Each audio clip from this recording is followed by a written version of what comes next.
So I don't know how much you know about the letters that St. Paul wrote to the various communities. But from our second reading, we have the first letter to the Corinthians. And one of the problems you can see from that brief excerpt we got is division. This problem's so predominant that if you look at the New Testament, the longest letter is the letter to the Romans, but then he writes 2 letters to the Corinthians, and they're the next longest things that he wrote. Because the Corinthians were having this major problem with division. And so today he says, I was baptized by Apollos, or I belong to Paul, and all of these different things. And even later through the letter, he just keeps going on and on about these things. He even, in chapter 11, talks about how whenever you come together for the Eucharist, some of you go away full and some of you are still going away hungry because you're not unified. The poor are still poor and the rich are still rich. And I get it. I understand why division happens. There's something about division that makes us feel better, at least briefly.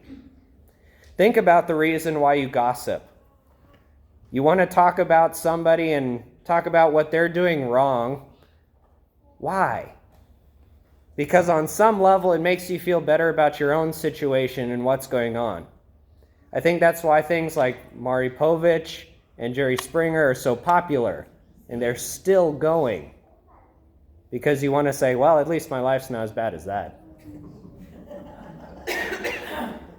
But the problem is that Jesus came for a different reason. He came that we might have life. I would say one of the most prominent, probably I would dare to say the most prominent problem we have as a human race is loneliness, is feeling like we don't belong. Down from the little kid who's begging its parent to pay attention to them, up to the person who's in the nursing home saying, I wish a family member would visit me. We all want to belong, and I don't care how big of an introvert you are. Every one of us wants to belong to something. And so we cause divisions so that we can feel important and feel like we're part of something. But Jesus came that we might have life. The people in darkness have seen a great light. That's what we heard in the first reading and echoed in the gospel reading.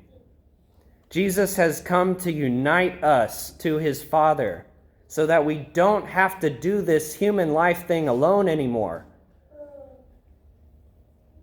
Everybody is desperate to be loved. I'm at a college campus all the time. And if I could spend every waking hour I had talking to people, it'd just be very easy to do because there's so much brokenness in the world.